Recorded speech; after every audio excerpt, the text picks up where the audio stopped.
Welcome to DT Kane's Epic Fantasy Book Club. I'm DT Kane, author of the epic fantasy series The Aggersfar Saga and the spoken books Uprising.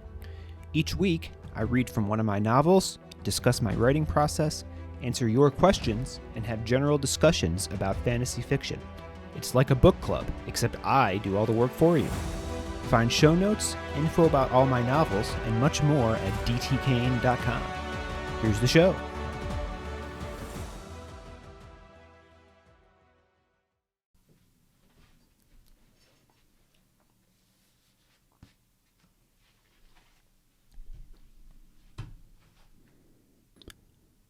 Chapter 28.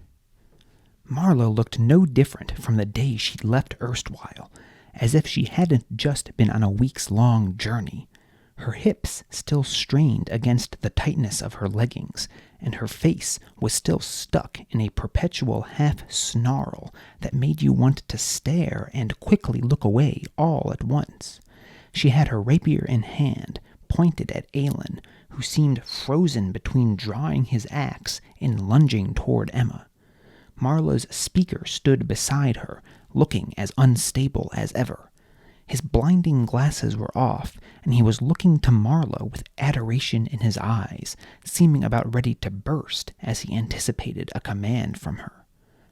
Hellar was there as well, along with Trunnell, who was muttering as Hellar whispered into his ear. Rox was swaying back and forth, clearly being held back from action by the influencer's words. Hellar must have seen the secret entrance earlier when he'd alerted the Citiless and run to Marla, or perhaps they'd already been together and Baz hadn't seen her earlier. Obviously, they'd seen their chance to find spoken books never before unearthed in all the trials, though the surprise in Hellar's face obviously showed that he'd found far more than he'd bargained for.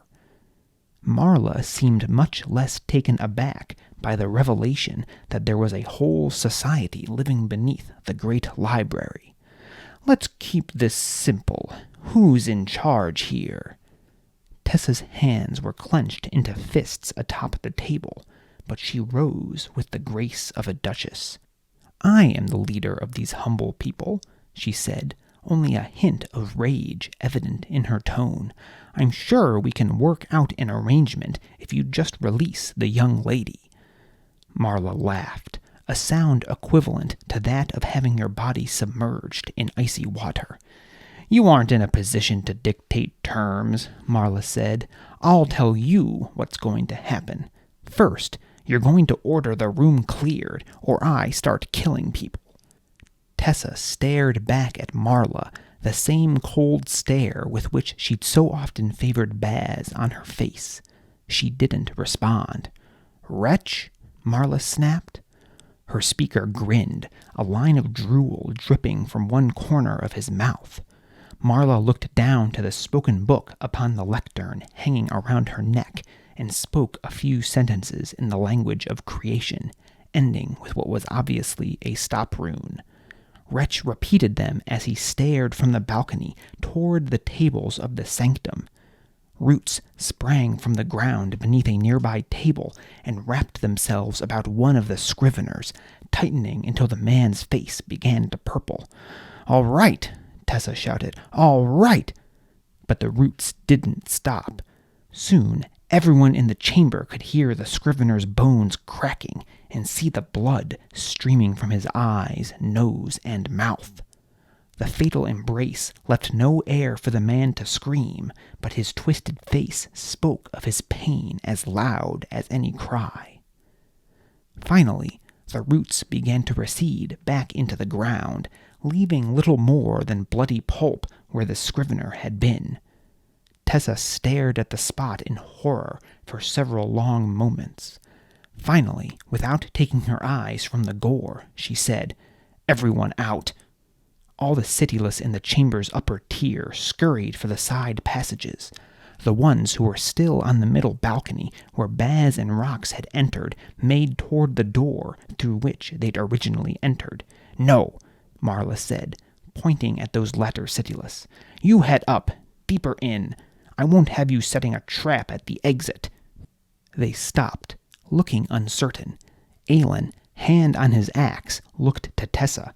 Madam Scrivener? Do as she says, Aelin. Up to the residences with the rest of us. But go, now! Tessa's tone left no room for negotiation. Aelin cast a final pained look in Emma's direction before leading the Citiless up a flight of stairs and disappearing from view. Meanwhile, the Scriveners down in the sanctum, where Baz still sat, scurried out a door on the end of the chamber opposite the pit of shelves. That left on the middle balcony just Marla and her speaker and Harbour, who still held Emma captive, Hellar and Trunnell, and Rox, still under Trunnell's influence. Below in the sanctum, only Tessa and Baz remained.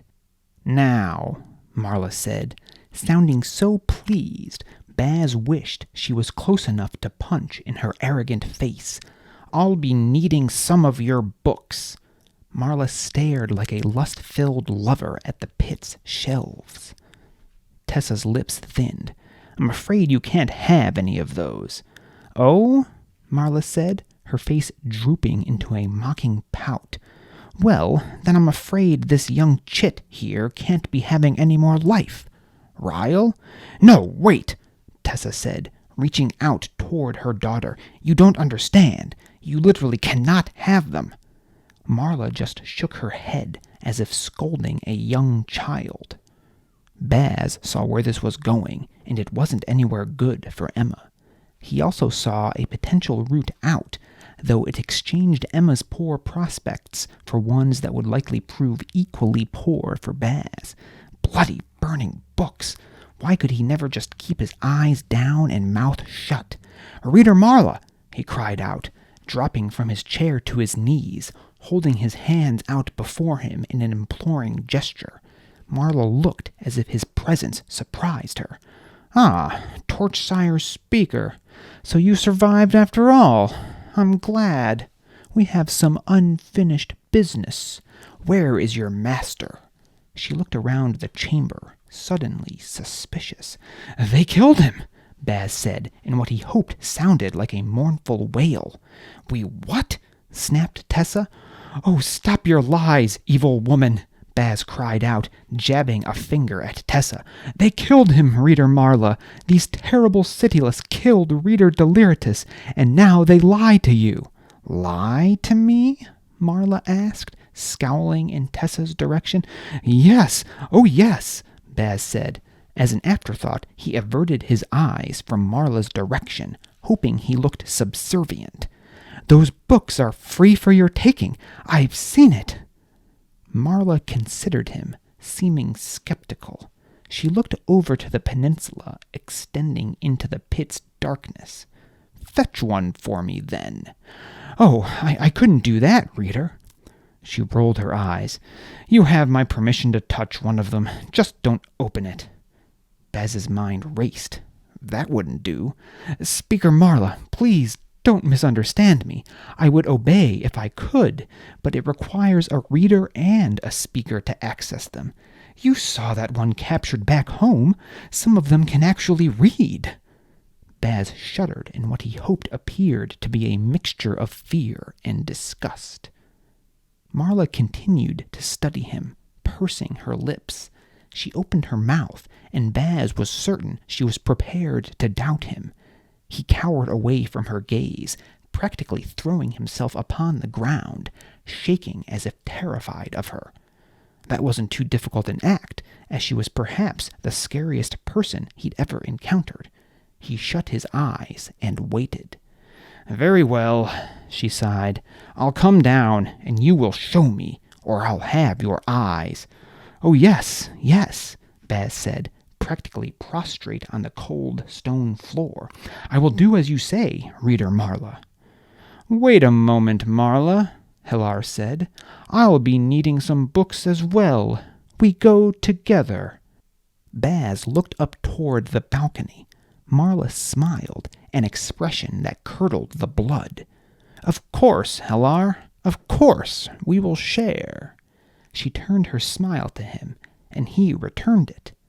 Then she lashed out with her rapier and cut Hellar's throat.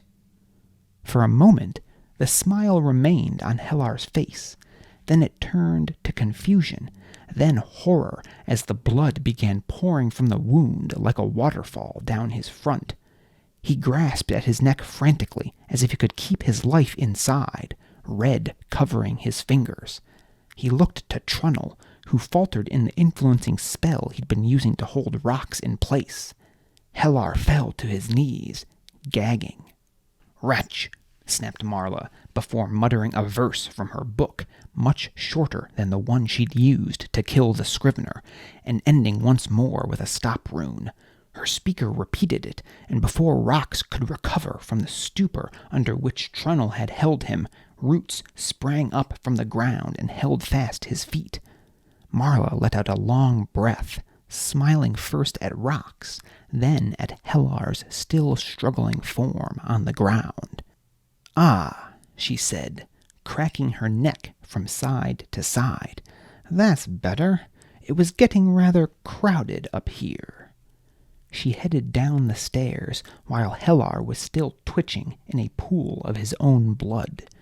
Baz got up, trying not to dwell on the murder he'd just witnessed. He faced the peninsula that led out into the darkness toward the shelves upon shelves of books. "What do you think you're doing?" hissed Tessa. Baz's back was to Marla, so she couldn't see him respond as she approached. "For once," he said in a low voice, "I'm trusting someone. I hope I don't regret it." Before Tessa could reply, Marla reached them. She smiled at Baz. Then she backhanded him across the mouth, sending Baz sprawling to the floor. "That is for the impudence you showed me earlier. Thank the scribes it wasn't a dagger to your heart. Now, show me how to access the books." Baz had bitten his tongue and resisted the urge to spit blood on Marla's boots. Instead, he scrambled up, averting his gaze from Marla and muttering, "Thank you, reader, thank you," and right this way. As they walked, Baz chanced a glance at Marla. Hunger showed in her eyes as she surveyed the wall of books. Undoubtedly, she was dreaming of the riches that now awaited her back in Erstwhile.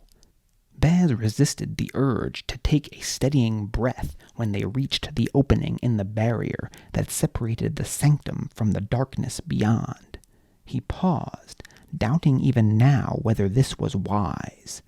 But when Marla began to turn a questioning glare at him, he stepped forward. No more time to think. She followed him. It was probably his imagination, but his skin seemed to go icy as he crossed over onto the peninsula. He walked all the way to the platform's edge to be sure Marla followed him, then turned to face her. She waited several moments. When he did nothing, she frowned. "Well, slave? Don't keep me waiting. What do I do now?" Baz shrugged, dropping his act. He'd been holding his hat in his hands all this time, and now replaced it on his head, giving the brim a tug for good measure as it settled upon his scalp. He met Marla's eyes with what he hoped was a smile as chilling as the one she'd given Hellar. "Now you die," he said. She narrowed her eyes at him, slowly realizing that he'd been playing with her the whole time. "You impudent scamp! I ought to have known better, with the lack of discipline Deliritous instilled in you." She drew her rapier, Hellar's blood still glistening on the slender blade. Baz looked around, heart dropping. Nothing was happening. Marla wasn't writhing in pain, hadn't been struck dead, didn't even appear agitated beyond her ire over his trickery. It seemed Tessa was just a mad woman after all. Marla raised her sword, preparing to bring it down across Baz's jugular, same as she'd done to Hellar. He didn't bother to flinch. There was nothing but open air behind him, and no way to get around Marla. Apparently, this had been a bad idea. He ought to have known better than to put his trust in someone else. Marla's sword began to fall. But as it did, what seemed no more than a breath of dark mist puffed up from the depths of the pit and floated into Marla's side. She flinched as if struck by a great weight.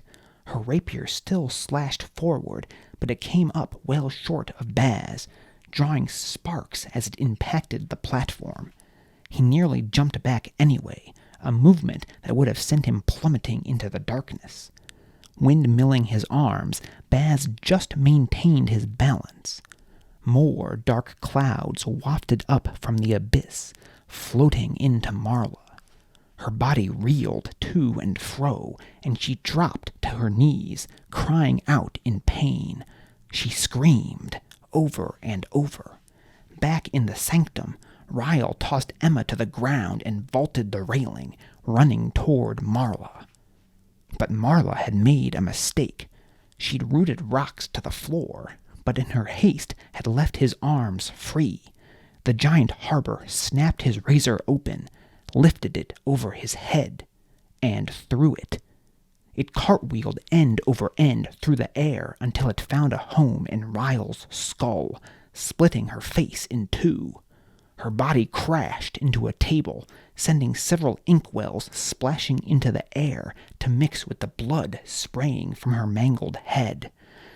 Came a voice from Marla, drawing Baz's attention back to her. But while the voice issued from Marla's mouth, it wasn't her own, but that of a man. "Such pretty body this one has, yes!" The voice was crazed, out of control, and Marla's expression contorted to match it. Baz's body went rigid at the sound, as it reminded him of the voices that had echoed through his head that night he'd cast the shadow spell to save Rox and Deliritous. For an instant, a moan in Marla's own voice escaped her lips. Then her head snapped back and a new voice spoke from her mouth. This sounded like a mature woman lecturing a child. "Such disdain she has in her. It feels good." Marla's face twisted once more, and now she spoke in the tone of an arrogant aristocrat.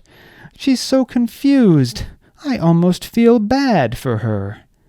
Next instant, her voice changed again, now a woman's seducing tone that felt like hot breath on the back of the neck.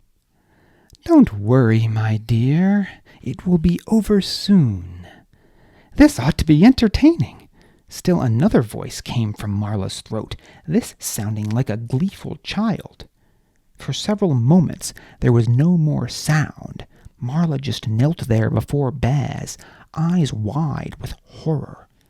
Then her mouth gaped open, emitting a deep, basso laugh. Baz put hands over his ears. What was happening? What were these voices, and how were they all coming out of Marla? Again there was an extended silence. Then still another voice issued from Marla.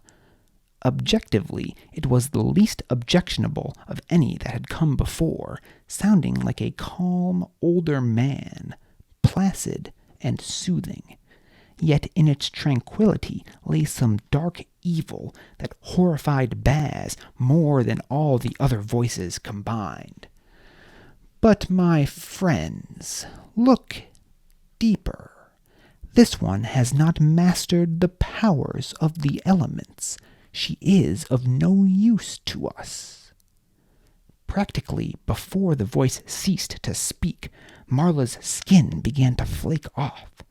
First, Baz thought the light was just playing tricks, but then bone began to show through her cheeks, and moments later her entire body just began to crumble, as if it was turning to sand. Before long, Marla was just gone, a pile of dust where she'd been. A second later, a gentle wind blew across the platform and the dust was whisked away. Silence. Baz shook from a mixture of adrenaline and terror. What had just happened? "This one is much better." Baz convulsed.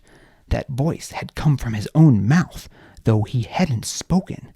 the same placid voice as had come from Marla's mouth moments before. "Get out of my head!" Baz shouted into the darkness. He began to sprint back toward the sanctum, desperate to get off the platform. But after just a few steps, his legs ceased to respond. He toppled forward, crashing onto his face as his arms also ceased to obey him. Once more he tasted blood. "This one has great power," one of the other voices spoke through Baz's mouth, his lips moving involuntarily, red spittle spraying onto the stone platform. Baz thought he sensed just the slightest hint of surprise in the murmurs of approval that sounded in a myriad of voices inside his skull. "You can't have me, motherless worms!" But even as he thought the insult, Baz's vision began to darken. He spasmed again as once more a voice not his own spoke from his throat, crying in a petulant woman's tone for him to be silent. He desperately tried to urge his body forward, but all ability to move had left him. His vision faded further until he could see nothing at all. His last thought was that at least Tessa hadn't lied to him. There truly was some unspeakable evil dwelling within the bowels of Tome. Darkness consumed him.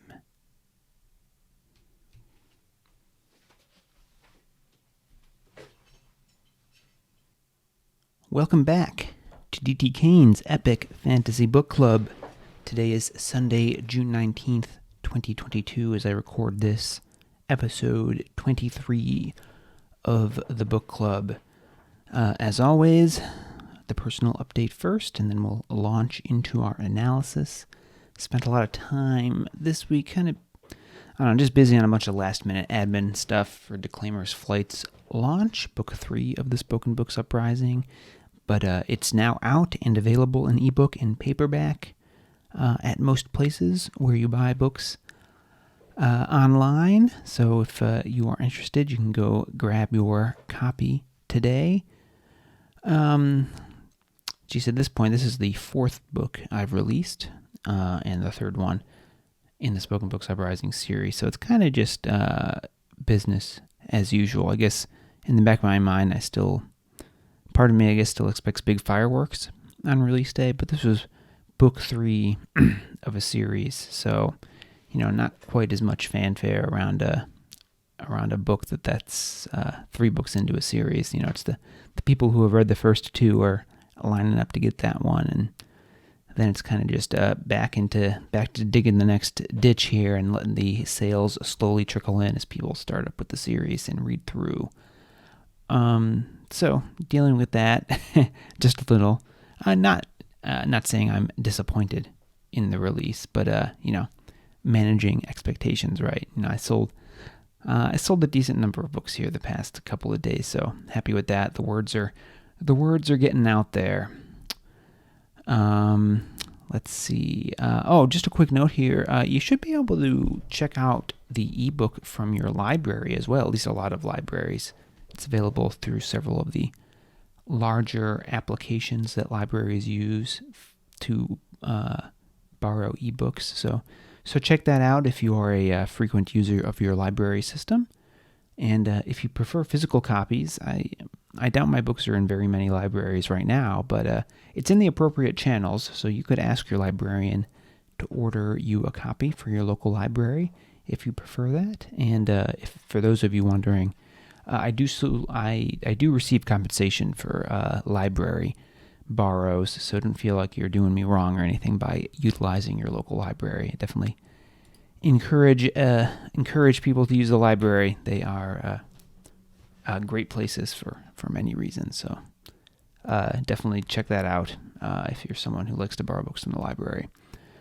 And now that Declaimer's Flight is officially out, I am back to working on Book 4, which feels good. It's kind of been a while since I was working on new material because I was on vacation and then getting Book 3 here ready. So back on Book 4, that's called Declaimer's Stand. And that picks up a couple weeks after the conclusion of Book 3, with Baz and his friends once more on the run. I won't say much more than that, so as not to give spoilers, but I do think this one's lining up to be one of my best books yet, so I'm excited to get it all wrapped up here and out to you. Official release date on that is going to be September 16th, so we are just rolling right along with the releases about every 3 months here. It is available for pre-order if you are so interested. You can pre-order from most of the usual websites online, Amazon, Apple, Google, Kobo, Barnes & Noble, several others. As I mentioned before, my vacation, I am done with the first draft of that, and so now I'm editing and addressing all the comments I left for myself in the margins. Go back and foreshadow this, fact check that, etc. Usually, I think I've talked about my drafting process a little before on the show, but usually rather than go back and make small or even larger fixes when I'm drafting, I usually just like to get it all out. I want a complete draft, even if it has some things that need to be corrected. So usually if I write something, I'm like, I need to probably set that up a little more for it to make sense.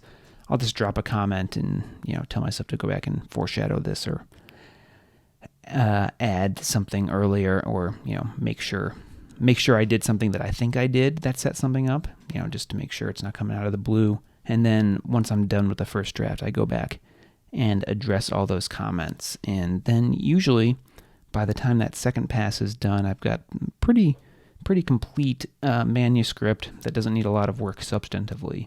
Just got to go back and clean up minor things, fix some typos, get my editor's eyes on it, and then it is good to go. So that's where I am in the drafting process now, addressing all those comments. In fact, here, if you were watching on the YouTubes, here's the list of my comments. I like to print them out and then I check them off.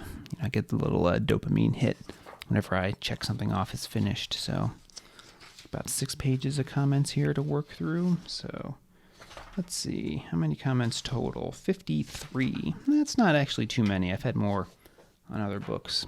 So there you go. There's your behind the curtain look this week. So let's move on to discussing Chapter 28 that we just listened to, the climax of the story. So we left off last week with Marla's reappearance, this time in Undertome, and we now quickly find out that Hellar is with her as well. Likely he saw Ehma reveal the door earlier when he exposed Baz to the Citiless. So that would seem how they've gotten down here. Whether Marla was with Hellar and Baz just didn't see her, or Hellar ran and got Marla. It's not clear. It doesn't really matter. But they're both here now, and they have taken Ehma hostage. And we've also got Trunnell up there. Remember, he is Hellar's influencer speaker. He's influencing Rox, kind of putting him in a trance, keeping him from attacking anyone up there. Both Hellar and Marla are obviously, more than interested in all the books they see out there beyond the darkness in the peninsula. And Marla wants the room cleared. Obviously she wants as few people in there because they're in a bit of a precarious position, right? They've kind of just marched in. They probably weren't expecting to find a whole city down here. And now they're surrounded by potential enemies. But they've got Ehma hostage, and she's like, well, I want the room cleared. And when Tessa doesn't comply, she, kills one of her Scriveners in pretty grisly fashion, reads this spell to her speaker and just squeezes a guy down in the Sanctum Floor to pulp with roots.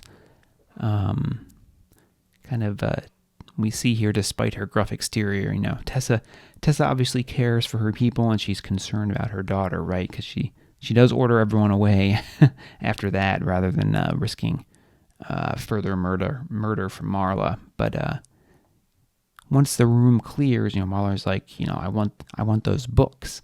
And now we have kind of a big problem here because, if we believe what Tessa told us in the previous chapter about what's out there, beyond that barrier on the peninsula, she couldn't give any of those books to Marla, even if she wanted to. Well, Marla doesn't know that, right? She just thinks Tessa is refusing to turn over her fortune of books. So it looks like, Ehma is a short in the remaining lifespan here.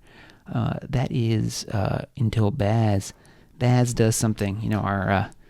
Our hero here strikes again, and this is one of the reasons I like Baz so much. He's got a lot of in the writing biz we call it agency, right? He does things that determines his own fate. Things certainly happen to Baz, but sometimes if you're ever reading a story and you don't really necessarily have anything against the plot, but you feel like there's something missing. A lot of the time it's because things happen to the hero instead of the hero causing things to happen.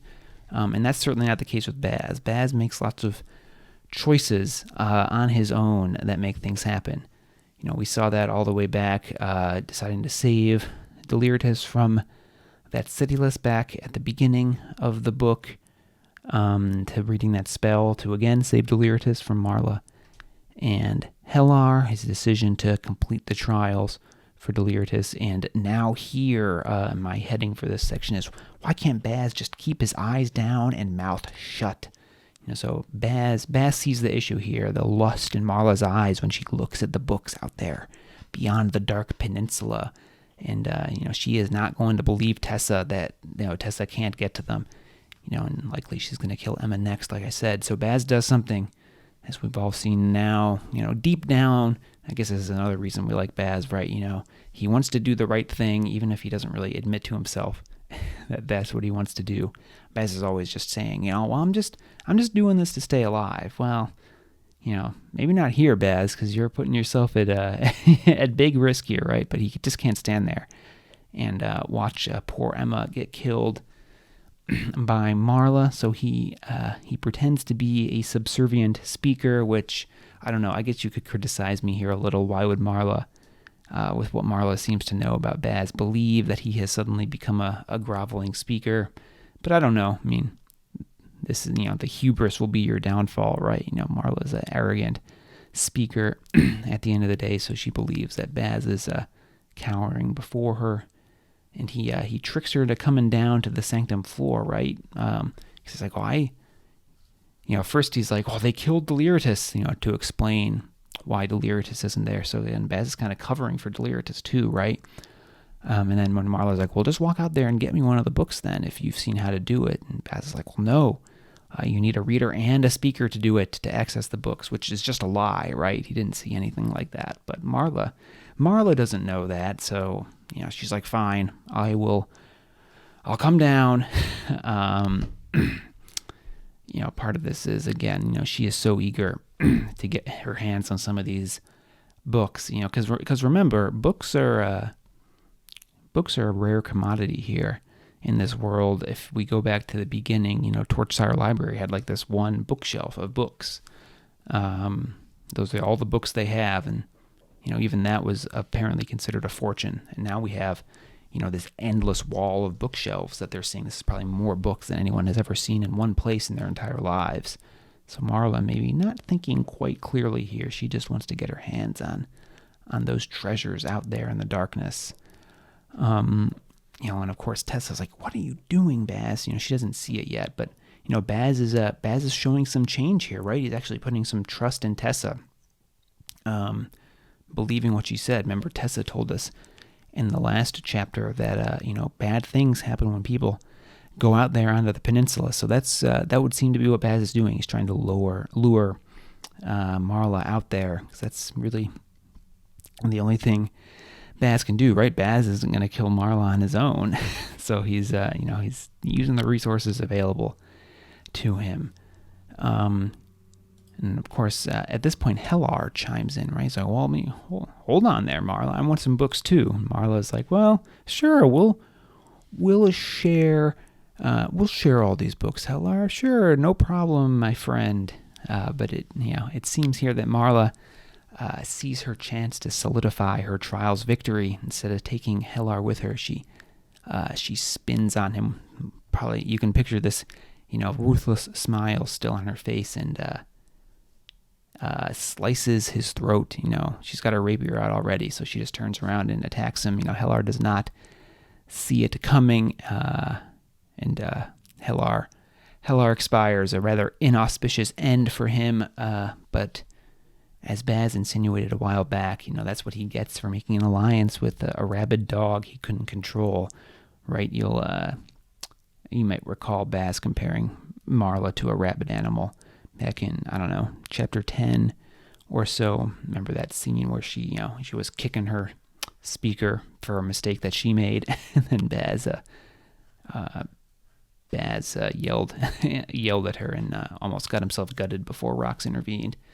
So there you go. Maybe not surprising that Marla turns on Hellar in the end here. And then she also, she's a quick thinker though, right?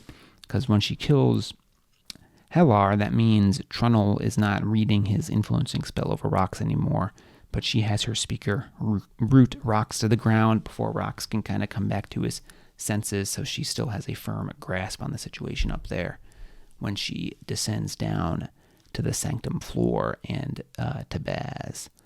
So this is the now you die section.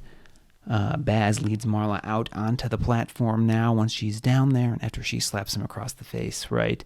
That was for earlier, she said, that impudence Baz showed to her earlier, be thankful I didn't take your eyes. Certainly Marla's not doing anything to endear herself to us even now, so we are, I assume no one out there is particularly upset with what happens here next. Though Baz gets her out there onto the platform, and initially it looks like he has made a mistake putting his trust in Tessa. Nothing happens. Marla gets pissed, right? And she's about to kill Baz because she realizes he's just been he's been toying with her. He didn't actually know how to get the books. He wasn't actually afraid of her or being subservient, just playing a game. So she's about to kill him, right? She raises her sword up over her head that's going to descend and cut Baz's throat, just like she did to Hellar. But then this black mist kind of just puffs up from the abyss floor, just wafting up from the ground. It doesn't really look all that dangerous or anything, and it floats into Marla right before she's about to, slice Baz's throat here, and then she begins to convulse and she starts screaming. What's going on here? Of course, her Harbour, Ryle, always the reaction is to keep your speaker safe. So Ryle kind of jumps the barrier here and rushes toward Marla to save her, but they have made a bit of a mistake here, right? You'll see earlier. I note how the spell that Marla spoke to root Rox to the ground was shorter than the one she used to crush the Scrivener at the beginning of the chapter. So obviously not as complete of a rooting spell as earlier. So they've just really stuck Rox's feet to the ground, and he still has his arms free. So when Ryle bounds down to the sanctum floor, Rox extends his razor and throws it at her, right? You can see the big blade cartwheeling through the air, and it splits Ryle's head in two. So that's the end of Marla's speaker. And kind of once again, Rox has helped out Baz, right? Because you got to think Baz probably wasn't going to survive an encounter with Ryle. So Rox continuing to look out for Baz here. So after her Harbour dies, Marla continues screaming. And then she stops abruptly and she speaks, but she's not speaking in her own voice. Other different voices are coming out of her instead, kind of like she's possessed. In all, there are 7 different voices. We've got a crazed man, a mature woman lecturing, the arrogant aristocrat, the seductive woman, a gleeful child, a man with a deep basso voice, and then the horrifying placid man.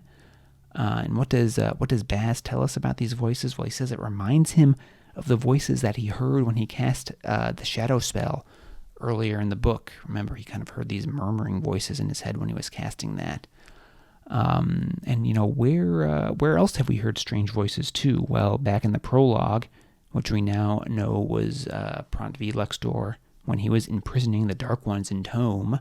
We learned that in the last chapter, and now we're out in this Dark Peninsula where Tessa told us the Dark Ones are, in fact, imprisoned. So I don't come right out and say it, but I think you can kind of extrapolate here at this point that these are the voices of the Dark Ones. These, whether they're demons or very powerful men, or it's still not entirely clear what exactly the Dark Ones are, but whoever they are, it would seem to be that these are the Dark Ones speaking through Marla's body. Kind of creepy here.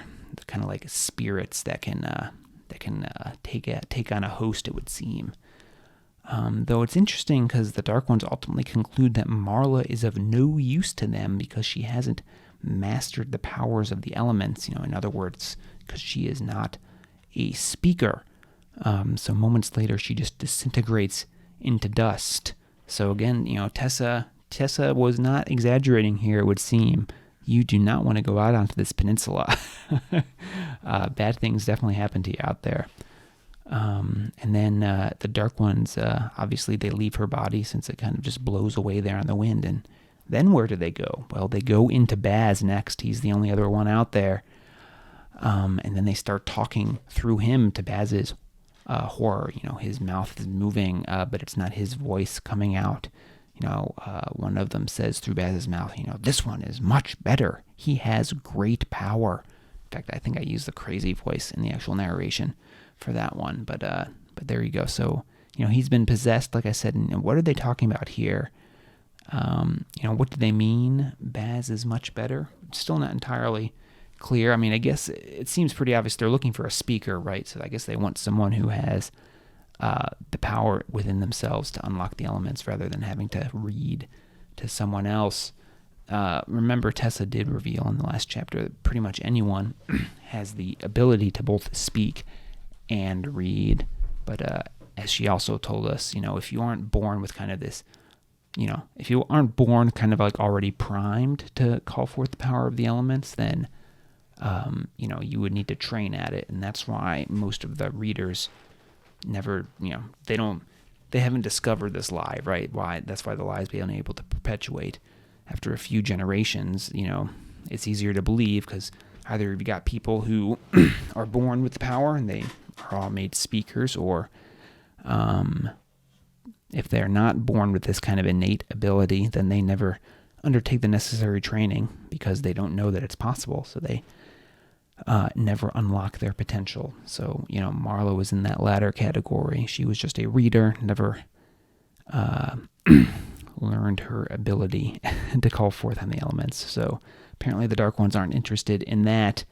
They do seem to make a point of how much power Baz has, which is interesting, right? Because, to this point, no one's, obviously Baz has power in the sense that he can read and speak, whereas most people in the society cannot do that. But you kind of get the sense that maybe they mean a little something more than that, but don't get any more detail on that at this point, other than, they're like a parasite trying to take over a host here.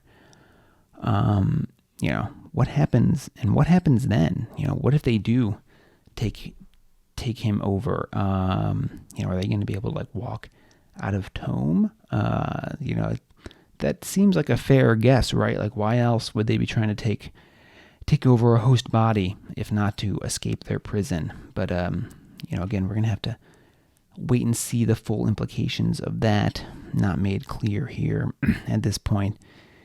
And Baz, ever the fighter to the end here, you can't have me. Well, at least he thinks that. He doesn't have control over his mouth here anymore, or his arms or legs. He can't move, total loss of control over his body. He actually kind of tries to sprint away and then just kind of face plants onto the peninsula there because he can't use his muscles anymore. And then at the end of the chapter here, he just passes out. He descends into darkness, I think. what's the last line? Or the darkness consumed him? Yes, darkness consumed him. That's how the chapter ends. So what happened? Have the Dark Ones gotten him? Have they actually possessed him? We don't know. Well, we will soon. We will find out next week when we read chapter 29. We'll see what happened to Baz then. Probably not too much of a spoiler, but Baz does not die. This is not Game of Thrones. I have not killed off the main character here, but, how did he get out of this situation? We'll have to wait and find out until next week. So there you go. We'll read chapter 29 and then discuss that again on the next episode. No listener questions this week, but I did get a nice comment on Twitter from Jan. She said she's been enjoying listening to these post-narration analysis sections each week, so thank you very much, Jan. That is nice to hear. Every once in a while, the self-doubt kind of creeps in, and I wonder if anyone cares about what I'm speaking into the microphone here alone in my tiny home office, so it's good to know that I am I'm not just speaking into the void there, so thanks again for the kind words. And as always, if anyone has any questions or comments they'd like me to share and or answer on a future episode of the podcast, you can email those to me, dtkane@dtkane.com, or like Jan did, you can also send me a message or a tweet on Facebook or on Twitter. You don't send tweets on Facebook. That's a pro tip there, pro social media tip. I am at dtkaneauthor on Twitter. All right, this week's quote comes from Mr. Neil Gaiman in his story, I think it's Coraline. I think that's how you pronounce it. Sorry if I'm mispronouncing that. Someone go ahead and correct me if that's incorrect. But the quote is, "Fairy tales are more than true, not because they tell us that dragons exist, but because they tell us that dragons can be beaten." Then, as always, I wrote my little accompanying essay here. "Where would we be without imagination? I'd argue that we wouldn't exist as a species. There would be no innovation, no progress, and, most importantly, no joy. Without imagination, we'd lack the capacity to dream. And if there's one thing that's responsible for giving life meaning, isn't it dreaming? What are accomplishments but fiction made truth? The act of pulling from the ether a reality that didn't exist until you put in the work to make it manifest. So, the next time someone turns their nose up at that fantasy novel you're reading, remember this and smile, for you grasp the power of imagination, the ability to create reality, actual magic." All right, so there you go. If you like these little essays and the quotes, I would love to hear reactions, both good and bad, frankly. Any reactions at all, email me, dtkane@dtkane.com. And if you have a favorite quote from a fantasy movie or novel or short story, any sort of fantasy type work, and I'm willing to use an expansive definition of fantasy here, send me your favorite quote, dtkane@dtkane.com, and if I enjoy it as much as you, I will feature it on a future episode and newsletter, and I'll write my weekly essay about it. So send those in if you've got them. And that's all for this week. So until next time, this has been DT Kane's Epic Fantasy Book Club. Thanks for listening to DT Kane's Epic Fantasy Book Club. If you liked today's episode, please consider rating and reviewing wherever you listen to podcasts. If you're watching on YouTube, give this video a thumbs up if you liked it, and hit that subscribe button and the bell so you get notified whenever new episodes become available. If you'd like to listen to back episodes or review the show notes, visit dtkane.com/podcast. DT Kane's novels are available for purchase at most major online retailers, or you can purchase directly from his website at www.dtkane.com/books. You can receive a free short story and sign up for DT Kane's mailing list at dtkane.com/ email-signup. If you'd like to connect, you can find DT Kane on Facebook at DT Kane Author or Twitter at DT Kane Author, or send DT Kane an email at dtkane@dtkane.com. See you next week.